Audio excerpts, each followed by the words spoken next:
Many people talk about the ups and downs of married life, but no one really prepares you for life after your spouse passes away. Welcome to Widowhood Real Talk with Tina, a safe place for widows, widowers, and their friends and family to talk about love and loss. Find comfort as you listen to honest conversations between Tina and invited guests who've experienced the loss of their forever partner. Share their stories of love, grief, and healing. You are not alone in this journey. Join today's episode and discover a wealth of resources and learn how to connect with others who are traveling the same path. This is Widowhood Real Talk with Tina. Hospice, palliative care, death doula, what does that even mean? In this conversation with Gabby, during this series that we have, Voices of Widowhood, Healing Through the Holidays, these are the things that you're going to learn. How do you show up when someone is in that bed and they're about to take their last breath and it's close to the holidays? What happens to your identity crisis when they leave? Should you still be laughing? Are you allowed to cry when you're in the room with them?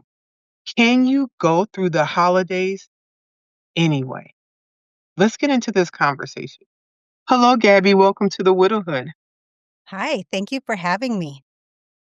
Thank you for having me to the Widowhood. If someone could see the ticker tape that went across your, here you go, Widowhood, yes, thank you. What would that look like if we got the inside version of your mind? Well, you have to remember that I speak to grievers all the time. And so there's nothing about that that surprises or startles or makes me uncomfortable. I feel like I get it. I spend a lot of time with widows and widowers because I was there when the last breaths were taken.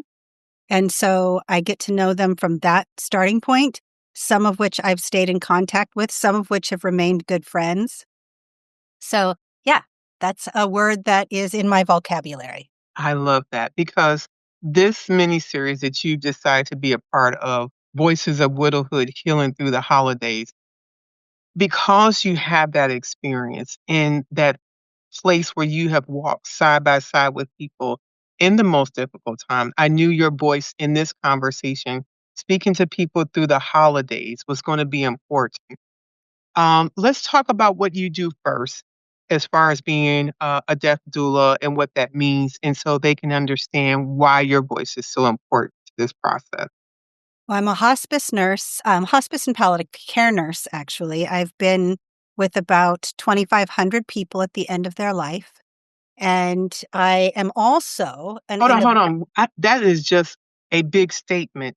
We cannot go past that quickly. Let's say that again slowly. I have been with over 2,500 people as they navigated the different stages of the diagnosis to death. I have witnessed about 1,500 last breaths.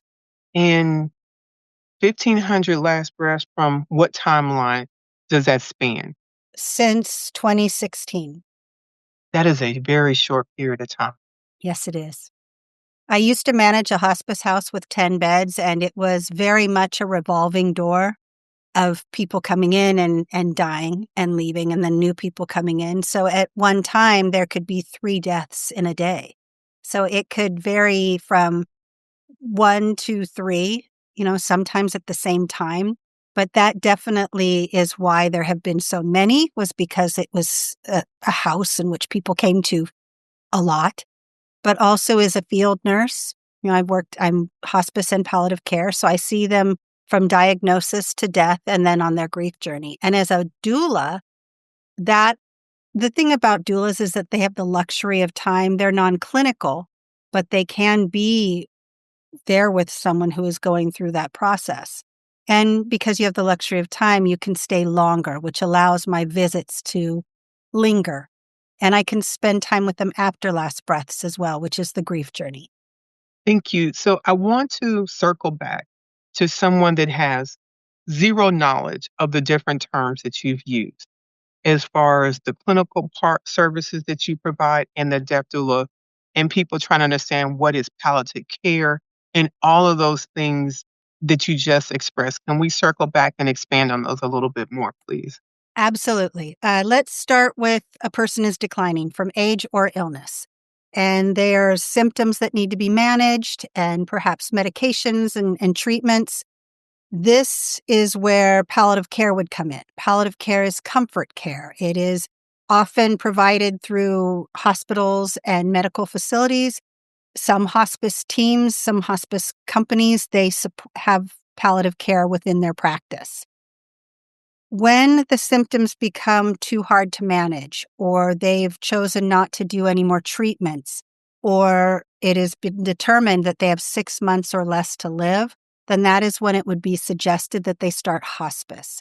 Hospice, and I say this a lot, is hospice is not a diagnosis, it is a plan of care for the diagnosis.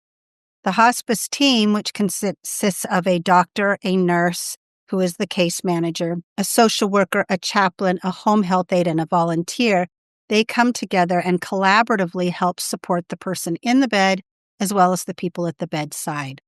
Hospice is basically 6 months or less to live, but some people get on hospice and they die the next day. Some people it's a few weeks, some people it is far longer. As long as there are symptoms and the doctor feels that you are appropriate and you follow the protocols, there are a lot of hospice protocols, then that person will receive hospice care. A doula is non-clinical.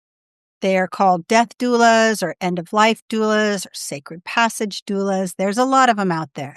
They are not state mandated. There is no license or certification. Any certificate that a doula has is from the company that provided the training, but you are not certified. And it is not state mandated. So basically, a doula can do things however they want to. They are, I like to say, a companion.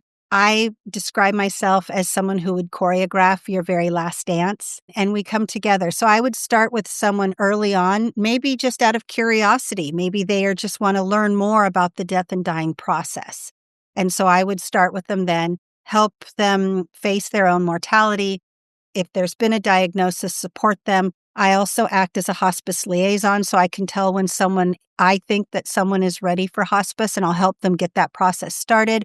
Sort of is the liaison between all of the moving parts, Mm. and then help support them, often being there at the last breath and along their grief journey. So you kind of have a plan, right? It's early stages, it's during the dying process, and then it's grief. A doula can walk alongside you on any of that and stay with you for as long as needed. Hospice, however, has time constraints. They have to see a certain amount of patients in a day, so they can't spend all day with one person. There's a lot of things that have to be worked through to make sure that the families are cared for in the way that they need to. And I think a doula can do that and help sort of navigate all of that for them. But I do not think a doula is a replacement for the hospice team. Sometimes people hear the word death doula and they feel like I first recognition of that word was like when someone's giving birth. But it's interesting it's at the beginning and end of the life cycle that same word is used. But people may feel like I have this, so I don't need these other roles. This is going to be enough. What about that statement would you want to share more information to someone? So I think that's where the misconception is. I think people think, look, I've got this doula. She's so great. She's helped us with everything. We don't need anybody else. And I can appreciate that because I do a lot too in my role. But even though I am a nurse, as a doula, I can't be a nurse. So as a doula, I've had to sort of create a language that allows me to speak to the family and to the person in the bed in a way that is non-clinical. So I'll take something that I know as a nurse, as a hospice nurse specifically, that I can translate to them without it being clinical, but can help support them in the way that they need. But even though I am a nurse as a doula, and I can't do both, I feel it is almost necessary, maybe even mandatory, that you bring in the hospice team because doula, I don't have what they have. The hospice team isn't just a group of people. It's also resources. It's the equipment that is needed. It is the supplies that are needed. It's the medications that need to be gone over. It's the care. insurance and the protocols and the home health aid and how to get a caregiver and how to plan a funeral. And yes, a doula can actually help guide people with all of that. But from my opinion and my perspective, and since I do have experiences both, I think that your team would benefit from having a doula, but it is not a replacement for the team. Thank you. You talked about a couple of things. What would you want to expand on a little bit more as far as the insurance? And sometimes people hear hospice and they're thinking that's just going to be pain medication they're going to get so that they don't suffer until they pass. It seems that there's more that people need to be aware of that hospice can provide. Yes, I teach a hospice masterclass for that reason. People will say, my mom started hospice, they gave her morphine and she died. My mom started hospice, they stopped all of her medications and she died. And I can appreciate that. There's a lot of stress and anxiety that hovers over the end of life, and there's a lot of unknown and uncertainty and curiosity. And if we don't address it, and if we don't educate the families, then they're going to be out on their own flailing about, and they shouldn't have to do that. And I think that's one of the biggest misconceptions. And I think people, if they knew what was available to them, they would probably start sooner. In fact, almost every person I've spoken to that waited to start hospice has said, I wish we would have done this sooner. And insurance is one of the things. I am not good with insurance, so I probably couldn't answer those questions for you.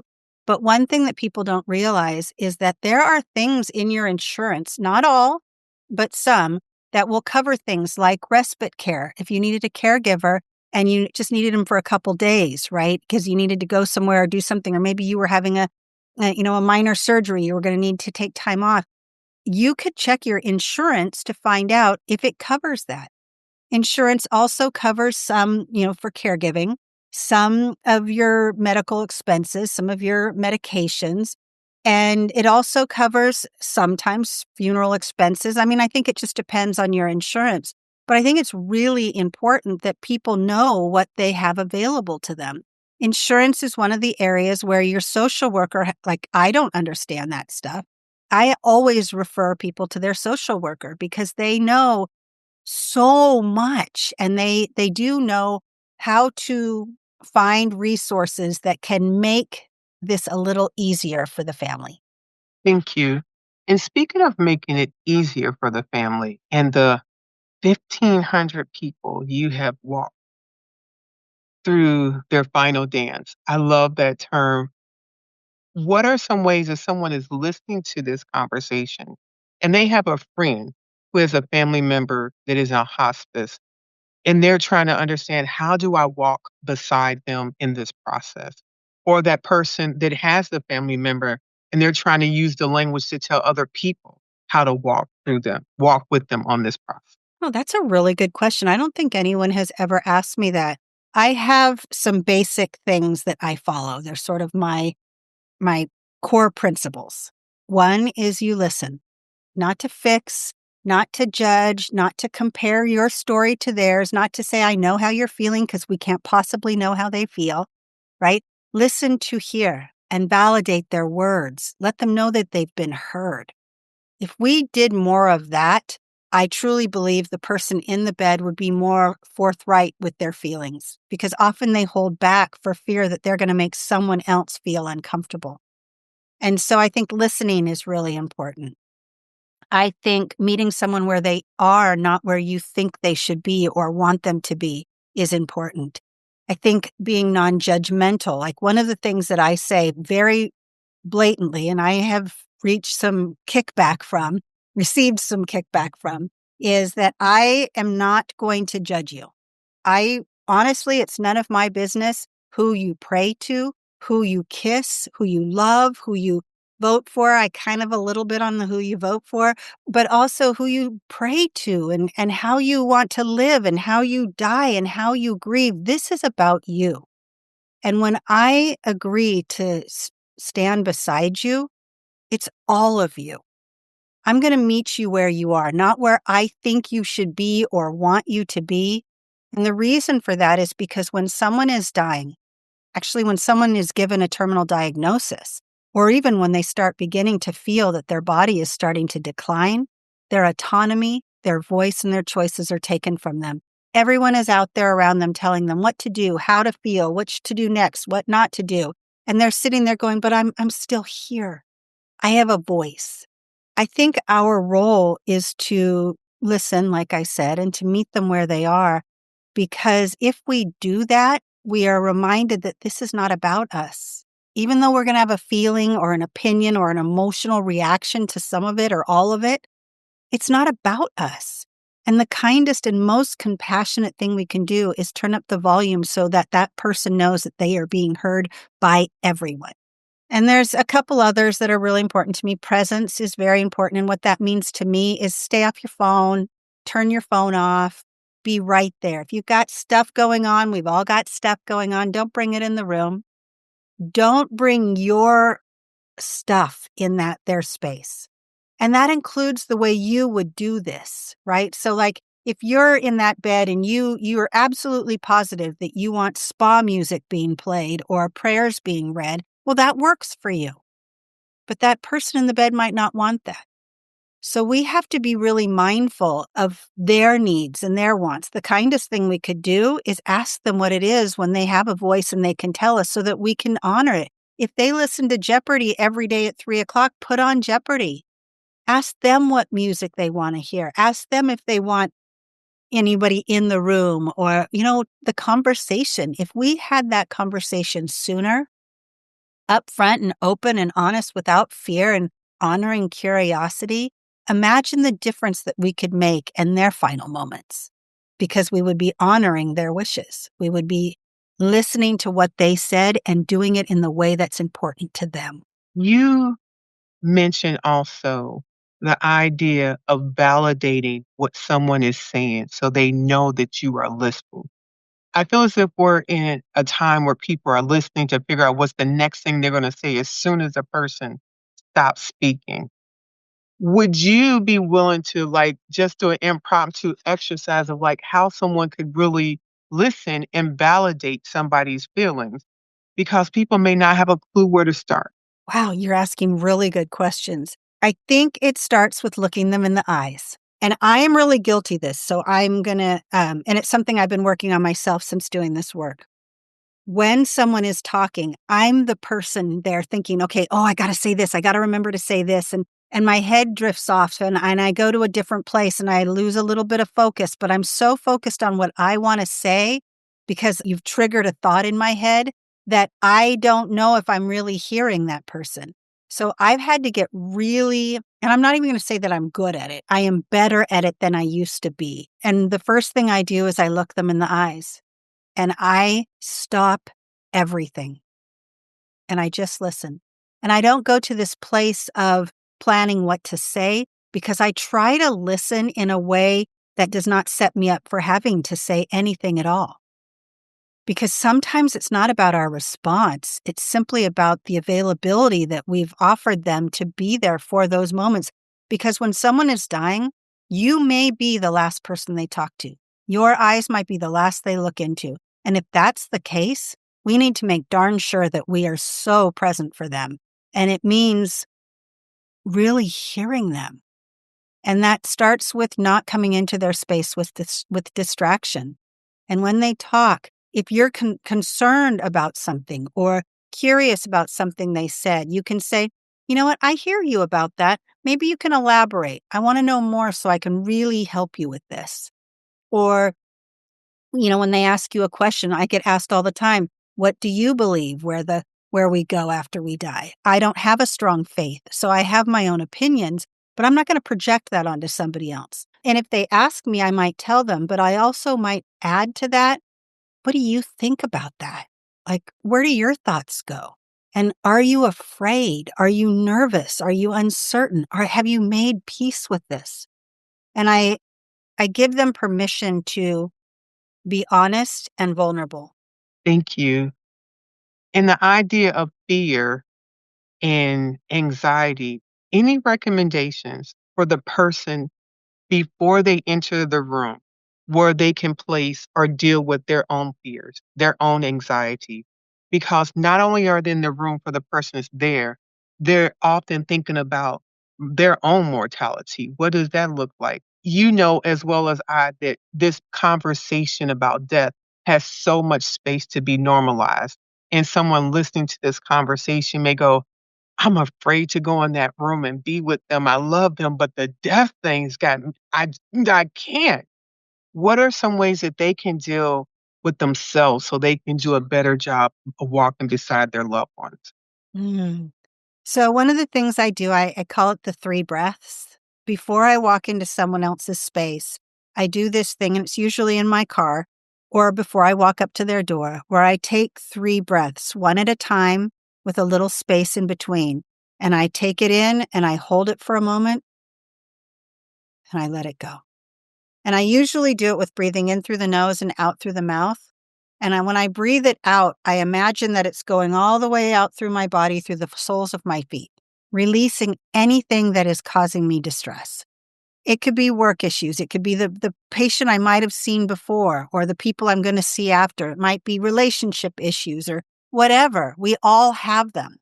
But when we walk into their space, we can't bring it with us. And so I have learned to kind of shake it off before I go in so that I've kind of left it out there. If you do that, it makes it easier to come in. And also, I want to point out one of the members of the hospice team that I think are probably the best of the listeners is the chaplain. Whether you have a strong faith or not, and they're not going to come in and tell you that you have to believe in God, or if you don't, something bad will happen to you. That is not their role. Their role truly is to listen and, like I say, meet you where you are, right? And they're so good at that. But they also can address the fears, but not just of the person in the bed, the people at the bedside. So if you're feeling them, if you're nervous and uncertain or curious, that's when it's important that you ask the questions. The chaplain is a really good source for that because they have this really deep wisdom that makes you feel safe. Mm, thank you. The person has done the breath. They've gone into the room. This is someone they love. Are they permitted to cry? Are they permitted to be emotional? Or are they supposed to hold that until they leave the room? I tell people to cry, whatever you feel, because I believe whether a person is responsive and can talk or not, they have a sense of awareness about them that lets them know they know their body's shutting down. They can feel it. They know what's happening in the room. They feel the energy. They know you're sad. Now, I have seen patients say, "Stop crying. I don't want you to cry here at the bedside. I don't want to see that." Now, that's fair, but I don't think this moment is final. You don't get a do-over. This is it. And if you've got something to say, that is the time to say it. And if you're going to cry, it's okay because you are sad. But I mean, you have to have some sense of decorum. Don't throw yourself on the bed and beg them to stay because that just makes them more uncomfortable. I have witnessed that as well. I've witnessed people tell me not to tell them they're dying because they don't want them to know. And I think to myself, but they do know. And then you come into their room and you act like everything's fine, but everything is not fine. And then when last breaths are taken, if you didn't say the things, if you didn't share your feelings, your emotions, and all of that, then you're going to carry that with you for the rest of your life. And that makes grieving harder. So I tell people to tell the truth. I say, if you're struggling, let them know, but also let them know that you will make peace with this, that you will take care of yourself. And if it's a married couple or a child, make sure, I always let the parents know, don't worry, we'll look after them. Or the spouse, don't worry, I'm going to be okay. The kids are going to look out for me. Whomever it is in that bed, I think that before they go, they need to, most people, not all, need to know that they made a difference, that they are loved, that they matter, that they made an impact on your life, that you will never stop saying their name or telling their story. I cry at the bedside. So the people who are saying goodbye should feel comfortable to do that too. Sometimes they might be asked not to, in which case they need to step out of the room. And that's hard too, but whatever you do, don't forget to say goodbye or thank you or I love you, because those are the last words they'll take with them. And in your heart, you'll know those were the last that you said. The idea of not having regret for things unsaid is much stronger and heavier than people will ever be able to consider until they're in that space. Some people don't take that opportunity to have those final words, to have closure. Any recommendations for those people that are listening to this conversation and the regret is heavy for the things that they wish they would have said? The regret is heavy on both sides, and I see it a lot. And I think people who are dying suddenly become very aware of all the things that they didn't do or the things that they said that they wish they hadn't. And so that's really hard for them. But part of the grief journey is letting some of that go before last breaths, because it's really hard to take with you. And I have mentioned this to so many people. I want you to know this, that they hear you, Mm, whether they are awake or not, whether they're responsive or not. Everything you say, they take with them. And this is your opportunity. And I know this for a fact, not just because I've been doing this for so long and I've been saying it for years, but when my brother was dying, and he died 3 years ago, I was at his bedside. I hadn't talked to him in 5 or 6 years. We had had a big fight. I didn't know what he would want at his bedside. I didn't know anything about it. This happened so fast. It wasn't anything we could plan for. And I remember every day at his bedside, I told him I was sorry. I just kept saying I was sorry. The fight was his doing, but I was sorry. I was sorry I'd wasted so much time. I'm sorry I didn't try harder. I was sorry I just let it be and gave up. And sorry, sorry, sorry. And I said I offered forgiveness and I accepted unsaid forgiveness. And I said all the things that I needed to. The day before he died, he woke up. They took him off a ventilator. They took him off the oxygen. He was awake. And I said, Ben, I was here every day. And he said, I'm sorry too. Not everybody gets that. But that does remind me, and it makes me feel confident when I tell a family member, he hears everything you're saying. With that knowledge, you can give them all the things that you needed to. Sometimes it's an apology. Sometimes it's forgiveness. Sometimes it's just, I love you and thank you and goodbye. But that opportunity is there. And I think it's beneficial for everyone that they take advantage of that. And then, when that last breath is taken, one of the other things that people struggle with, and this adds to the weight of their grief, is when somebody dies and you're not there. So you've been at the bedside, you've done as much as you can almost every day, right? You're there every single day, you're doing all the things, and you fall asleep at the bedside, or you go take a shower, or you walk out of the room to go and get something, or you go home because they're in a facility and you go home to go to sleep, and the facility calls and says, there's been a change in condition. So now you're on your way back. And just before you get in to their room, the last breath is taken. And this is a heavy weight that people carry. I abandoned them. I walked away for 5 minutes and they died when I wasn't there. I truly believe that there is a sense of awareness.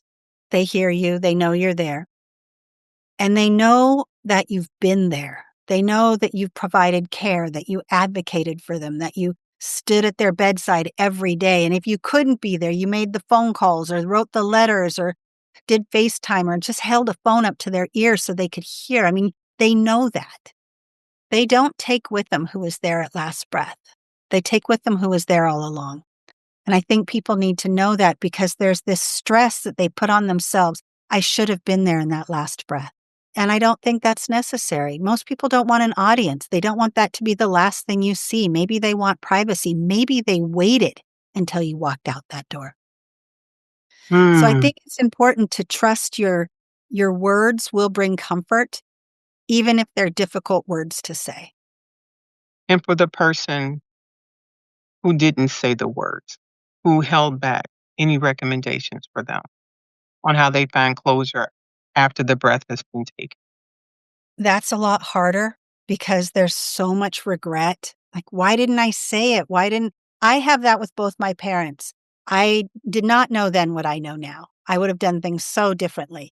and I wasn't really close with them. So I was literally standing away from their bed when they both died. And I didn't say anything. I didn't hold their hand. I didn't even cry. I didn't feel, and I will never get that back. And so what I do, because I think this is the doula in me, is I do a ritual. I do a candle lighting ritual where I light a candle and I talk to it as though it's them. I tell them how I feel. I say the I'm sorries and the things that I wish I could have said. And then I sit with it for a moment. I let it sit inside me and I hold it and I honor it and I learn to make peace with it.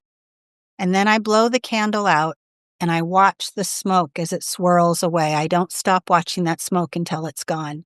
And when it's gone, I believe that my message has been received. And with that candle, I continue doing my rituals, whether it's grief rituals or messages that I want to send to someone who has died.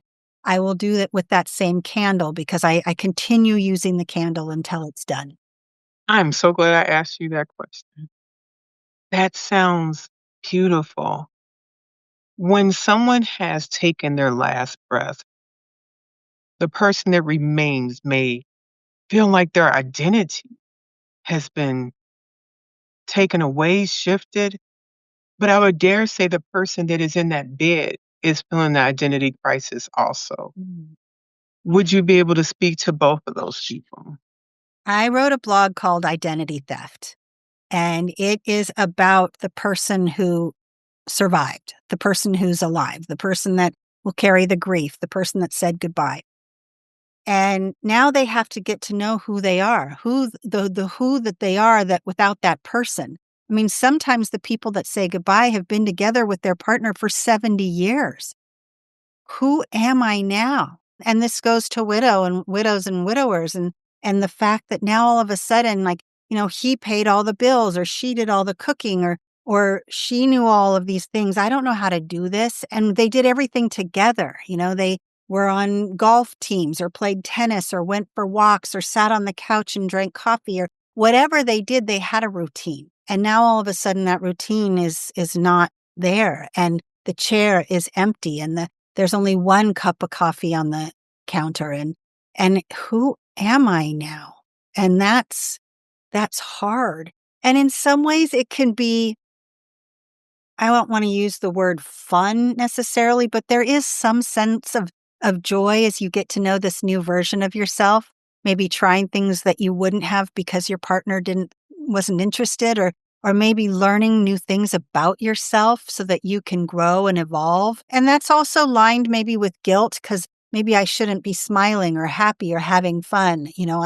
I have to sit in this dark sadness for the rest of my life. I don't agree with that. I think we're allowed to find joy. But learning this new version of you can be really hard. And moving through your life, I've talked to people who have lost a partner and they say, I don't even know what to do when I come home. I don't know. I don't like to drive, right? I don't want to be in my house alone. I don't want to make dinner anymore. Nothing I used to do is the same. And so you lose your identity. I wanted to first part of this conversation for the people in this community to hear that you understand exactly from the perspective of serving them how they feel.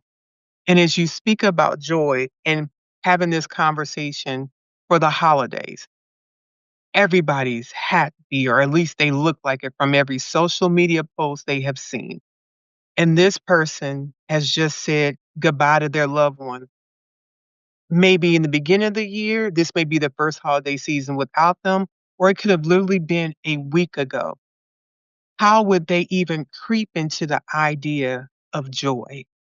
What would that look like for them in perspective than what they thought the word may have meant versus the version of joy they may get to experience now? Well, another great question. I think what's fair to say is that you shouldn't anticipate joy. You shouldn't say, when am I going to feel joy? Or I'll do this so I can feel joy. I think you have to go through life after this death and give yourself permission to welcome it should it come, to not stop doing the things that you used to love doing. Of course, it's different now because they're not with you. I get that. But you still have interests. You still have things you like to do. You're going to do them differently. But I think people need to give themselves permission to welcome moments of joy. And they're going to be wrapped very tightly with the sadness as well. That doesn't go away. You know, people say it gets better with time. I don't agree with that. I've had so much loss and personal loss that the years, the anniversaries, I say that that each anniversary is a mile marker on a track we are going to go around for the rest of our lives. And it's not just the death anniversary. It's the weddings, it's the birthdays, it's the memories, our first date, our first this, this was the first day he learned how to walk or talk if it's your child. I mean, there's so many things that we go back and remember.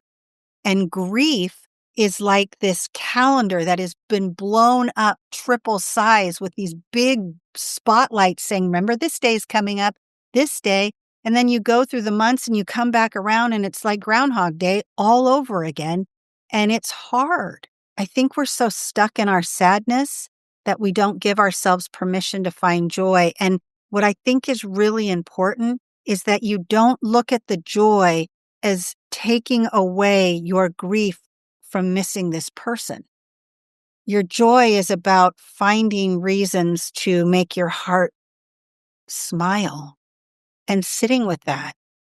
You know, we're allowed to like going for walks and drinking coffee and looking at the clouds and maybe going to a movie and maybe laughing with our friends. We're allowed to do that. And maybe joy isn't the correct word for it all the time. Maybe it's just seeing the light through the darkness. The person going through the holiday and that person has passed, they can experience the light, some happiness and joy, and still miss their person. Both can exist. Yes. The idea of saying it's not supposed to replace it, I believe that that is sometimes the underlying thought that if I've laughed, I've forgotten about them.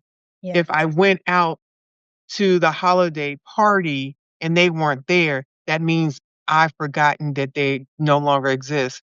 I think it's utterly impossible to forget, even if it was somebody you didn't like, but you were close to. Their life has intertwined with yours. We remember them. That does not just go away. And I think there's some misconceptions that we have to rewire our brain to go, those are just things that people said, but now that I'm in this space, the truth is they will remain with me some form or fashion forever. Forever. And there's days sometimes where you feel kind of good and you realize, wow, I didn't feel a sense of sadness today. And then you start wondering, oh, I hope I'm okay with that. Like, I don't want to be punished for that in some way. And I think that is a big misconception. We're never going to get over them. It doesn't work that way. And there's times even for me with my sister, she died 10 years ago, and I'll have these brief moments 10 years later where I think, oh, I can't call Laura. What was I thinking?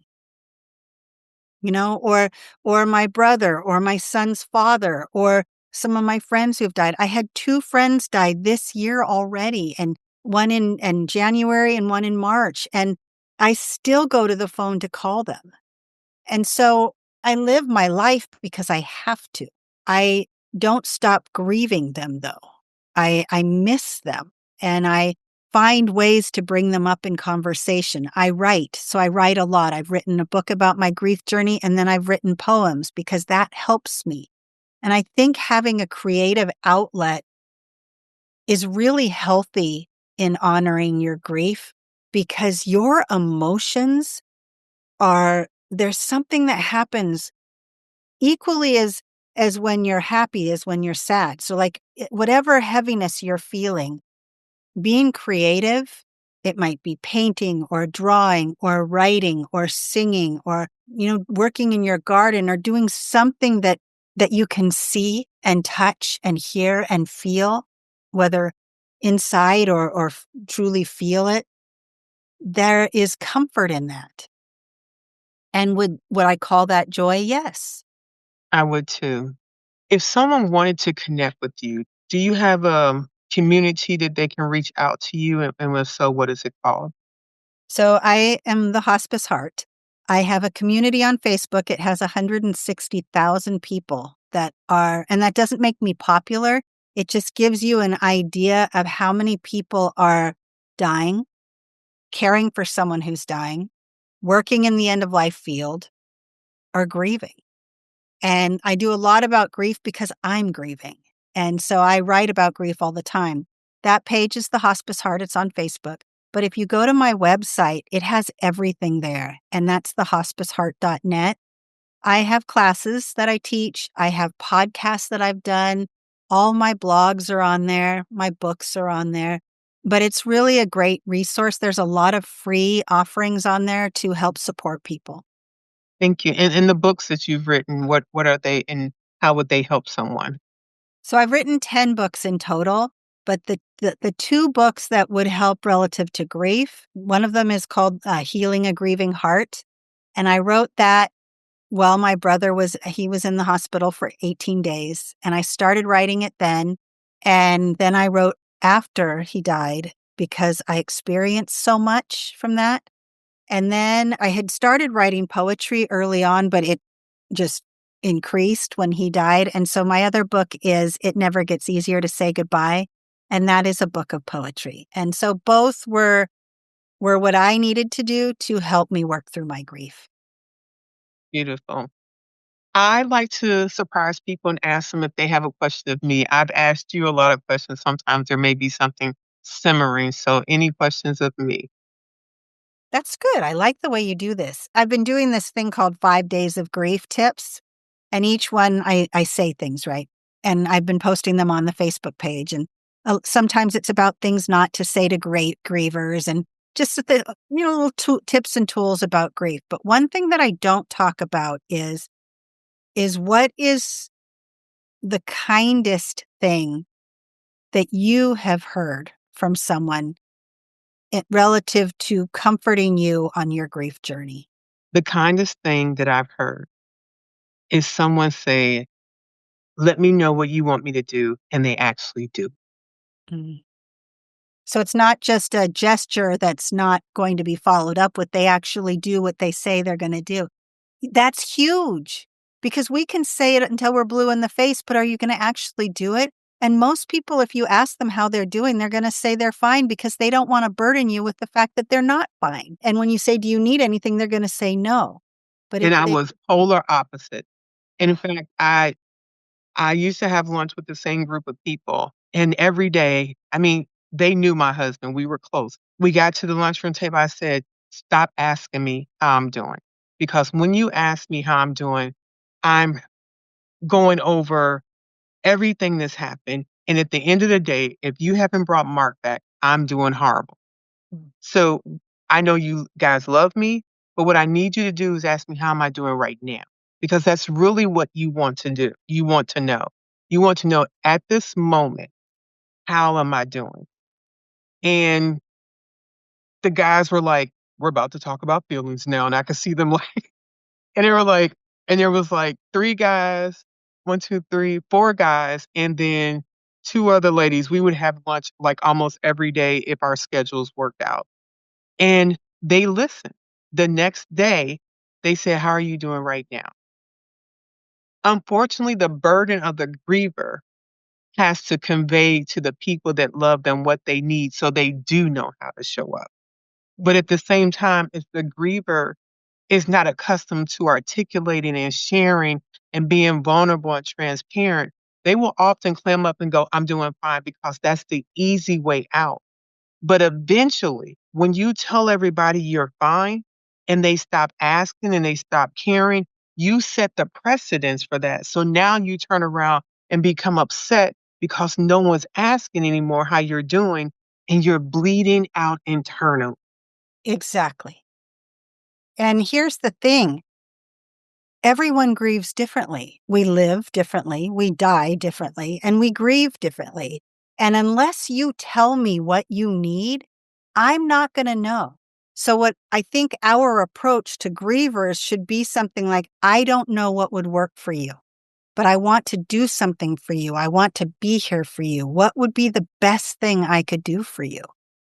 And instead of saying, how are you? I love that. How are you today? Like, that's specific. How are you? How do you think I am? My husband just died.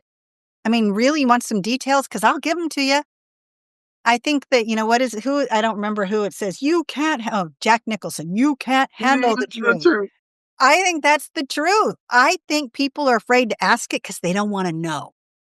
But what if we got more comfortable and saying to the griever, I'm not in your shoes, and what worked for me might not work for you. What would be the best thing I could do for you?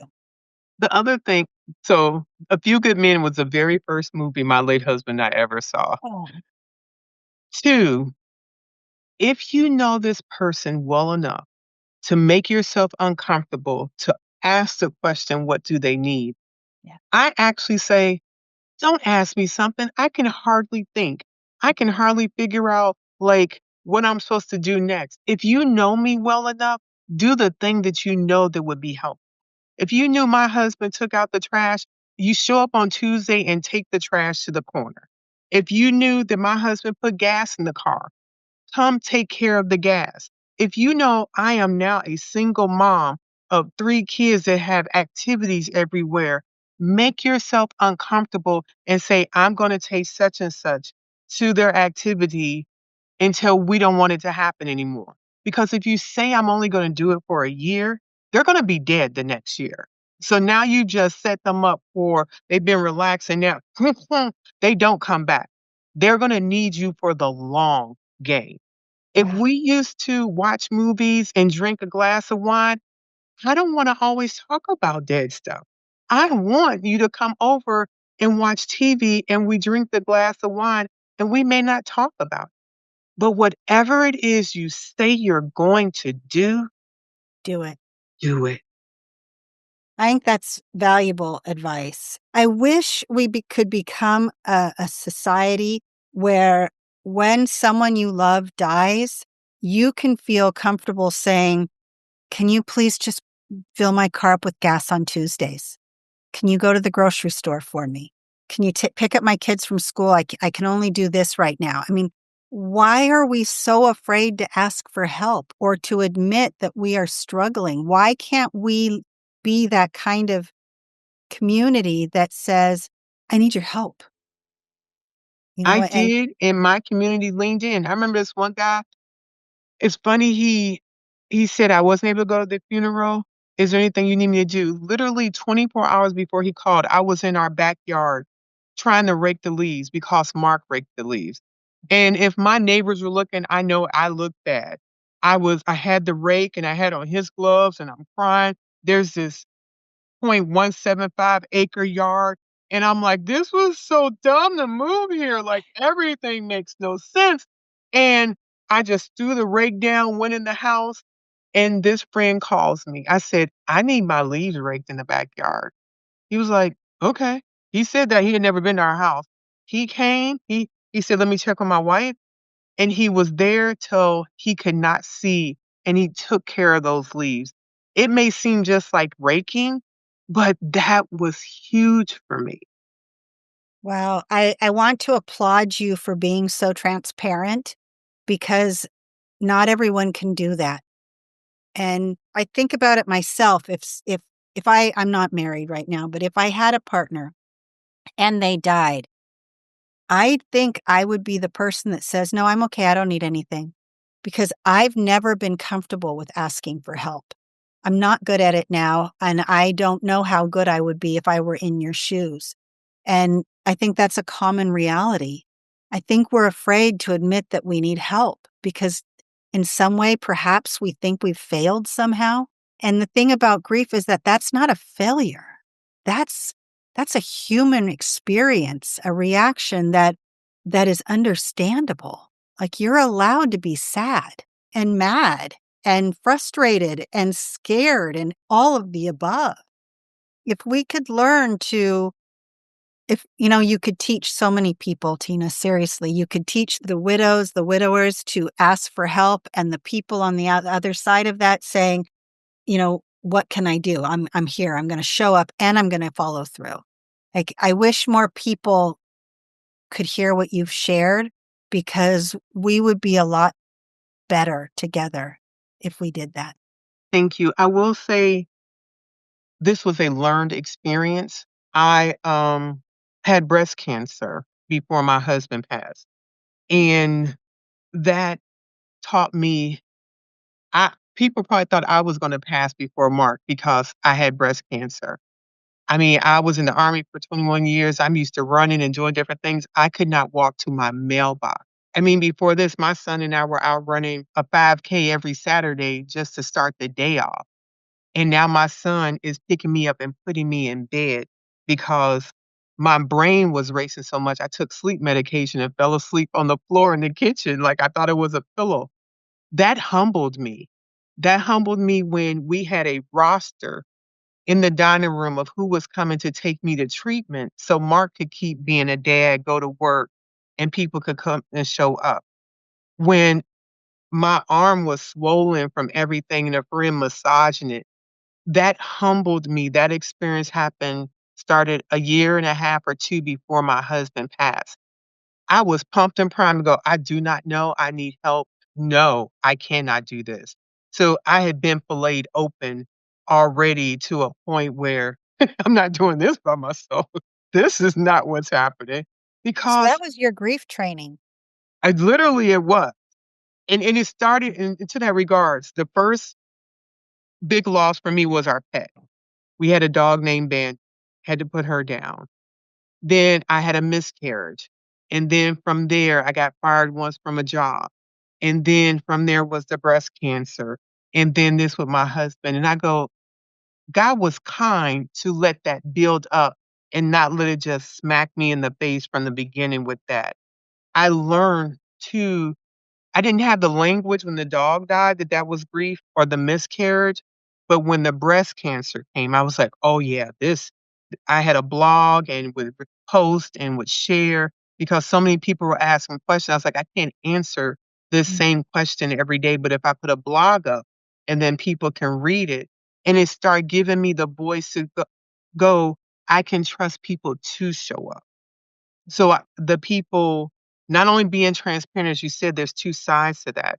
Being able to trust the person to do what they're gonna say, because once I've made myself vulnerable, if you don't show up, I'm locking this down. I'm not allowing anyone else to make me feel this way. My spouse already died, let alone me open up and then you don't show up. I don't need that type of disappointment. And we learn quickly who we can trust and who we can't. It's when we're grieving, right? It's the ones that start backing away because they're uncomfortable with our grief. It kind of goes back to the identity thing, because the you that you were then is so different now, and that includes the friendships you had and what was most important to you, and but you don't realize it until you look back. Like, when I look back, I think, gosh, 3 years ago, we were all hanging out and we were all laughing, and now I never hear from you anymore, and I think that grief grief changes us, death changes us. And you have been through a lot of big things. And I think what that did was prepared you a little bit. It didn't soften your pain, but it allowed you to learn how to express it in a way that will help others, which is what you do. And so maybe, and I'm only saying this because that's how I feel about my brother. I've had a lot more deaths than just my brother. But when he died, I felt something shift inside of me. Like, I am going to use this experience to help others. I didn't feel that before. I've felt sadness before, and I felt loss in a deep, painful way. But I feel like he's with me all the time. And keep in mind, we weren't close. We hadn't talked. But I feel, and I don't know if this is your experience as well, especially after everything that you've been through, but I feel like all of this everything from my childhood to now, it was all necessary in order for me to be what I'm doing now, which kind of comes down to meeting people where they're at. Because, well, I'm not going to say to you or anyone else, I know how you feel, but I have been in similar shoes, which makes me a little more accepting of you, what you're experiencing, and what you need. And you seem to be coming from that same perspective.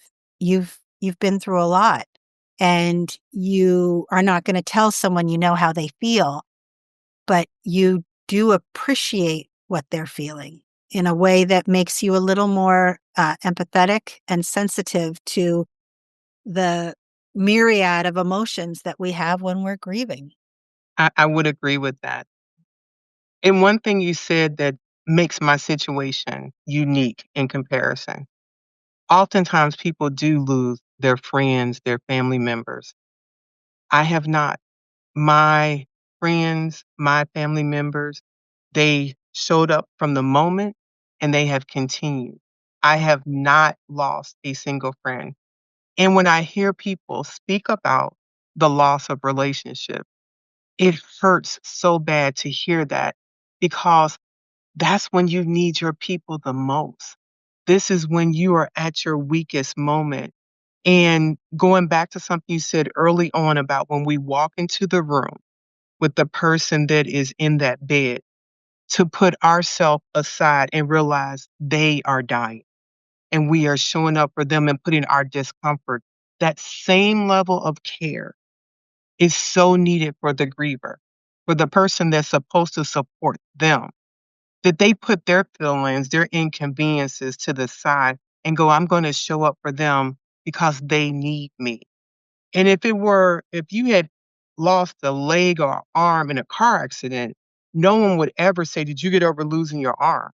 They would never say, did you not get over losing that? But for some reason, we put a timeline on when someone is supposed to have gotten over their whole person leaving this world. And that is a place that we could show up better. I'm glad to hear that your experience has been like that. Mine was not. My friendships have changed so much over the last 3 years. And who I was then is very different than who I am now. I think that I've done some deep therapy, but also, I'm not going to try as hard as I have to make sure everyone else is okay at my expense. And Mm. that's something that I learned from my grief. But in January, a friend of mine died suddenly, and I had talked to her the night before she died, and I can't get over it. Like, I'm really struggling with the fact that she's not here. And my other friend was diagnosed in June or July of last year, and I saw him shortly before he died, and I FaceTimed him the day before he died. So I got to say goodbye and do all that, but he was so young. I mean, he was my age, and I'm not ready to say goodbye. And I did post things about it on my Facebook pages, to talk about my grief and whatnot. And no one closest to me, no one really. I mean, there's probably maybe 2 people. They don't ask me how I'm doing. They don't ask me, I know you're still hurting. It's been a couple years, but you must still be hurting. Or I almost think that because I do what I do, that they think that I have extra tools, like my pain's gonna be a little less. And I wanna just go, "Really?" Because it's actually really hard.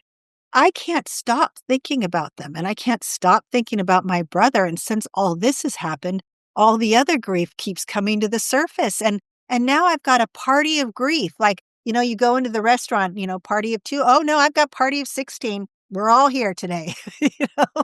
And me and my 16 dead friends are gonna all, show up everywhere I go.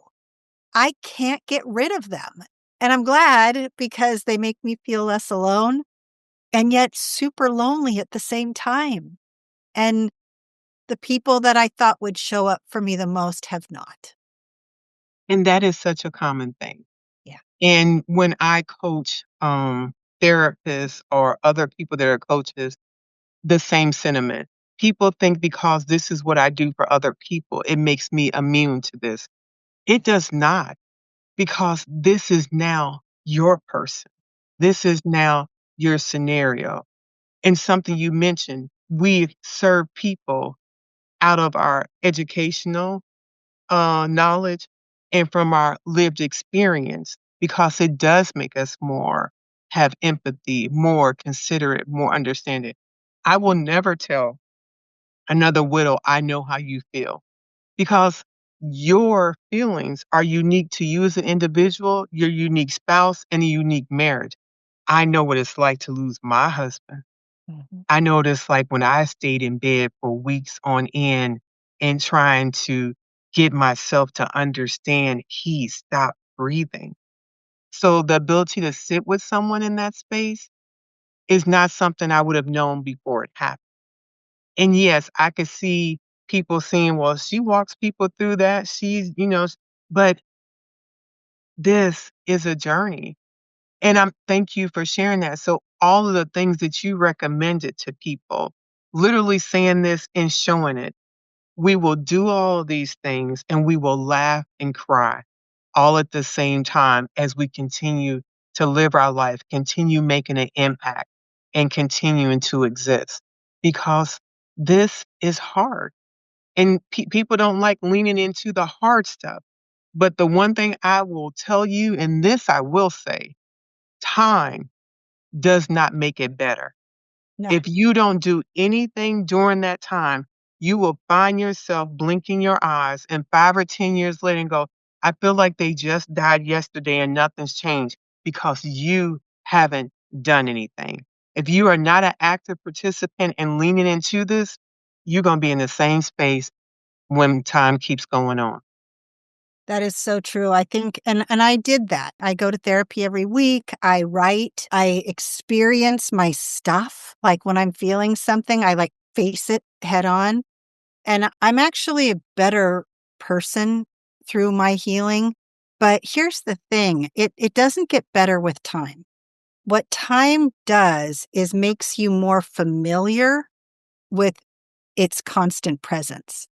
So, like sometimes, I'm prepared for it to hear a song and to start sobbing uncontrollably, or to dance or laugh because I get to be taken back to one moment when we might have danced. Or when I watch a movie, right, and it's a death, I am thinking, "Oh my God, here it goes," and I cry. But then I'll still get up and do the rest of my things. Time has made me more familiar with my grief. Not comfortable because it still knocks me off my feet, but I am familiar with it so much so that when it shows up, I'm not surprised. Mm. For the people that have listened to this conversation and the holidays are here and they're thinking, I don't want any part to do with this. Any recommendations for them? Save them a seat at a table, say their name, ask everybody to do a toast for them, share a memory, ask them to share a memory. If what was your favorite memory about them, your holiday memories? Let's invite them to join us here. And it's easier said than done, but I think I want to invite grievers to not hide during the holidays. You're allowed to be sad. You're sad. But your family, your friends, if they want you to be with them, that's because they love you, all of you, and even on your most difficult days. So my advice would be to not stay home. Go to the party, go to the dinner, dress up, save them a seat at a table, and say their name a lot. Thank you so much, Gabby, for this conversation. I'm going to say something to our listeners, and then I would like for you to close this out with any final thoughts or comments or recommendations, or any points that you feel like we didn't cover. Okay. I am sorry for the person that you lost that has driven you to this conversation, but I'm glad you found us. I know this conversation with Gabby, Voices of Widowhood Healing Through the Holidays, is important. And you matter, and how you feel matters, and we are here for you. I invite you to join Gabby's community on Hospice on Facebook and connect with other people in a healthy way to be encouraged and know that you are not alone. Can I read a poem? Yes, ma'am. It's called Forever Tucked Inside, and I think it really aligns with our conversation. To be gifted someone that loves you, to know that feeling in your heart, to be cared for well and to feel safe in life, that is the very best part. Love comes in many forms and in many different ways. Sometimes it ends way too soon. Sometimes it gets to stay. We never know how long we'll have them. We won't know when they will go. We learn to cherish moments and memories. Life is fragile and precious. That much we know. It is important to remember that time is an unpredictable gift. And if we try harder not to waste it, perhaps each moment will be less missed. How can we do this better? How can we make the best of the time we've got? I think we absolutely must remember that time is a gift that cannot be bought. Whether our time with them is long or short, it's not always in our hands. Why they were taken away too soon from us, we will never understand. The hardest thing about loving someone is when you have to say goodbye. There is no easy way to do that. You just have to feel, react, and cry. Every minute we are gifted with them and all the love they've thrown our way is a gift to be held on to tightly. It is ours, never to be given away. So when it's time to say goodbye, despite the ache that we feel, despite the time that was stolen from us, and despite how many times we might cry, our love for them and theirs for us will stay forever tucked inside. Beautiful. Thank you. And then I cry. Thank you. Thank you for having me today. Thank you for spending another episode with Widowhood Real Talk. If you found the contents of today helpful, share the episode to anyone you know who may need it. Subscribe to the show and tune into Widowhood Real Talk each week. Then visit widowhood-realtalkwithtina.org to join the community and access additional resources. Remember, you are not alone in this journey.